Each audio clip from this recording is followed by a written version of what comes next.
എല്ലാവർക്കും നമസ്കാരം. ഞാൻ ബ്രൈറ്റ്.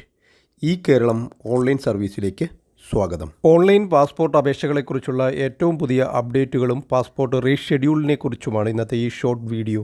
പാസ്പോർട്ട് പുതിയ അപേക്ഷ, റിന്യൂവൽ, വിദേശ രാജ്യങ്ങളിലേക്കുള്ള PCC തുടങ്ങിയവയുമായിട്ടൊക്കെ ബന്ധപ്പെട്ട ഓൺലൈൻ പ്രോസസ്സുകൾ അടങ്ങിയ വീഡിയോകൾ ചാനലിൽ ലഭ്യമാണ്. ചാനൽ ഇതുവരെയും സബ്സ്ക്രൈബ് ചെയ്തിട്ടില്ലെങ്കിൽ ദയവായി ഒന്ന് സബ്സ്ക്രൈബ് ചെയ്തേക്കുക. കൂടാതെ വീഡിയോ ഇഷ്ടപ്പെട്ട ലൈക്ക് ചെയ്യാനും മറക്കാതിരിക്കുക.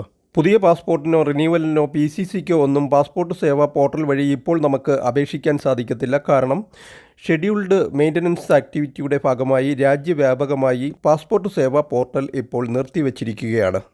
അറ്റകുറ്റപ്പണികൾക്കായി പാസ്പോർട്ട് സേവാ പോർട്ടൽ താൽക്കാലികമായി നിർത്തിവെക്കുന്ന കാര്യം നേരത്തെ പാസ്പോർട്ട് സേവാ പോർട്ടലിലും പിന്നീട് ട്വിറ്റർ അക്കൗണ്ട് വഴിയും പത്രമാധ്യമങ്ങൾ വഴിയും സർക്കാർ അറിയിച്ചിരുന്നു. 2024 ഓഗസ്റ്റ് 29 രാത്രി 8 മണി മുതൽ 2024 സെപ്റ്റംബർ 2 വരെയാണ് മെയിൻ്റനൻസ് ആക്ടിവിറ്റിയുടെ ഭാഗമായി പാസ്പോർട്ട് സേവാ പോർട്ടൽ ലഭ്യമാകാതെയാകുന്നത്. ഈ ദിവസങ്ങളിലേക്ക് പുതിയ അപേക്ഷകൾ നൽകാനോ അപ്പോയിൻമെൻറ്റ് ഷെഡ്യൂൾ ചെയ്യുവാനോ സാധിക്കുകയില്ല. എന്നാൽ ഓഗസ്റ്റ് 30 മുമ്പ് ബുക്ക് ചെയ്ത അപ്പോയിൻമെൻറ്റുകൾ വീണ്ടും ഷെഡ്യൂൾ ചെയ്യേണ്ടി വരും. ഇത് സംബന്ധമായ അറിയിപ്പുകൾ വരുന്നതാണ്. പോർട്ടലിൽ ലോഗിൻ ചെയ്ത് നമുക്ക് റീഷെഡ്യൂൾ ചെയ്യുവാൻ സാധിക്കും.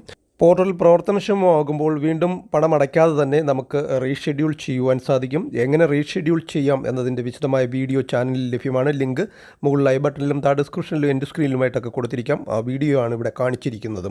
പോർട്ടൽ പ്രവർത്തനക്ഷമമല്ലാത്തത് കൊണ്ട് തന്നെ പോലീസ് വെരിഫിക്കേഷനും മുടങ്ങുന്നതാണ്. പോലീസ് അധികാരികൾക്കും സൈറ്റിൽ ആക്സസ് ചെയ്യുവാൻ സാധിക്കാതെയാകും.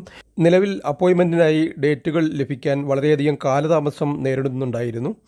ഈ ഷെഡ്യൂൾഡ് മെയിൻ്റനൻസ് ആക്ടിവിറ്റികൾക്ക് ശേഷം ഈ ഒരു പോരായ്മ പരിഹരിക്കപ്പെടും എന്ന് നമുക്ക് പ്രത്യാശിക്കാം. പാസ്പോർട്ട് അപേക്ഷയുമായി ബന്ധപ്പെട്ട് അടുത്ത കാലത്തായിട്ടുണ്ടായിട്ടുള്ള മറ്റൊരു പ്രധാനപ്പെട്ട അപ്ഡേറ്റാണ് ആധാർ ഏജ് പ്രൂഫായിട്ട് പാസ്പോർട്ട് അതോറിറ്റി അംഗീകരിക്കുന്നില്ല എന്നുള്ളത്.